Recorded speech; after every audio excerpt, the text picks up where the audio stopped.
Run the lab.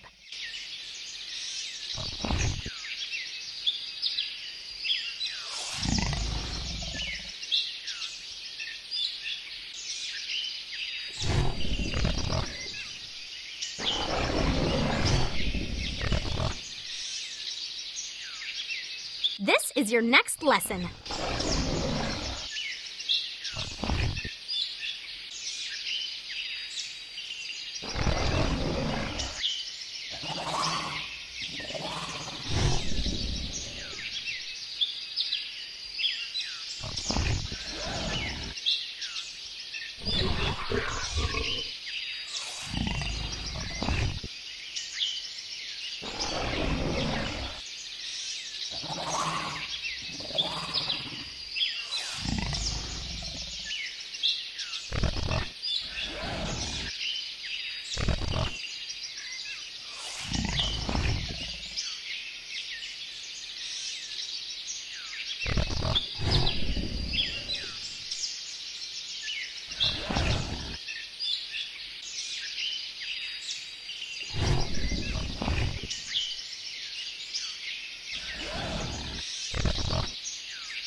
Hey there.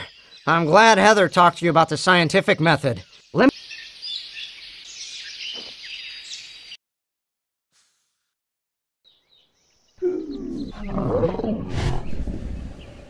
I remember when I first met my bud, Toothless.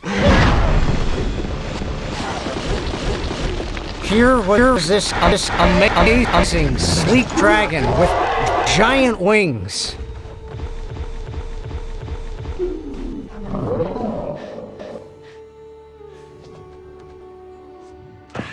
And yet, he couldn't get off the ground. I couldn't figure out why he wouldn't just fly away. So I decided to record what I saw in my field guide. Using the scientific method, the problem was clear. This dragon couldn't fly. Now, the scientific method has a little something called the research step, which meant I had to observe Toothless. That's when I noticed part of his tail wing was missing. So I figured that could be the trouble.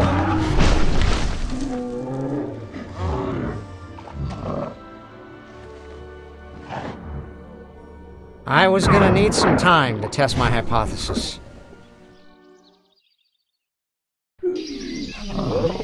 You can do it!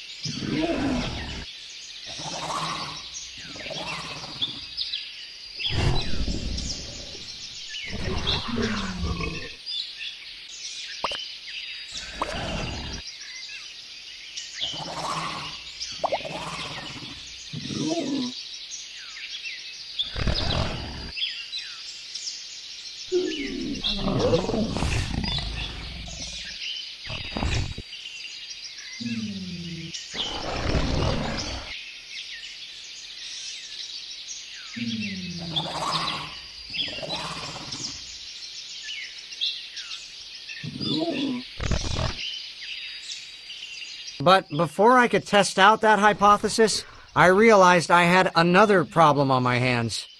I needed to convince Toothless that I meant no harm, or I'd never be able to help him fly again.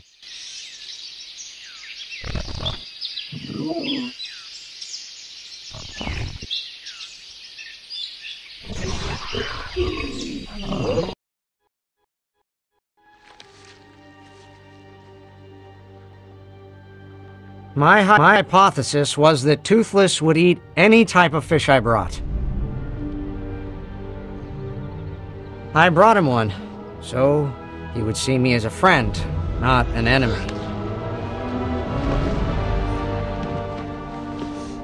If you want to get all technical, we'd call this the procedure step of the scientific method.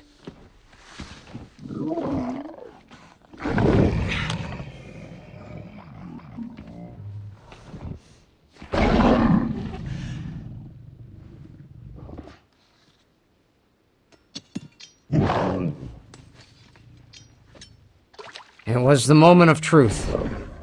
I brought him the fish to see if he would take it, or eat me instead.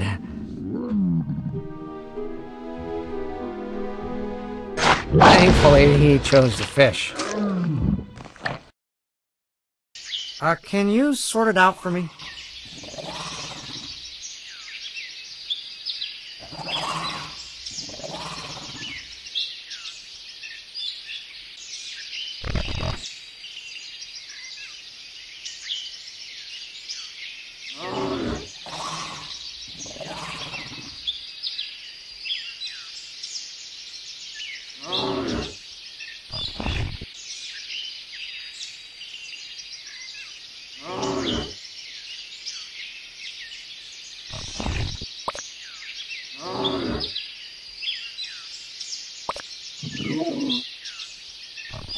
Your dragon is hungry. You should feed your buddy some fish. Your dragon can get a bit tired, but you can bring his energy back by feeding him fish.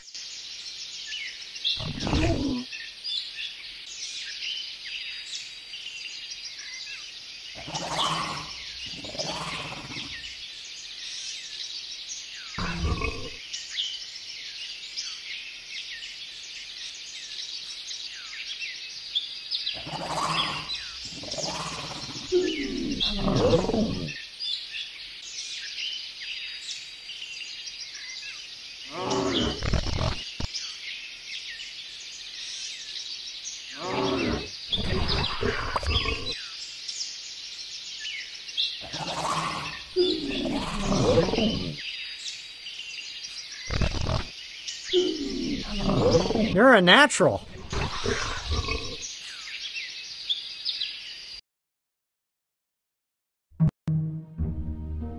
Since Toothless enjoyed the first fish, I decided to bring him all kinds of fish. My idea was that if he liked salmon, he would enjoy Icelandic cod and eel. Turns out I was right about Icelandic cod, but completely wrong about eel. But that's okay, because I used what I observed and developed a new theory. Dragons are afraid of eels. Next day in class, I tested my hypothesis.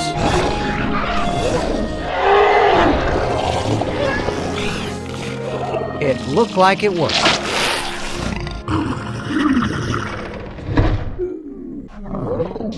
This is your next lesson.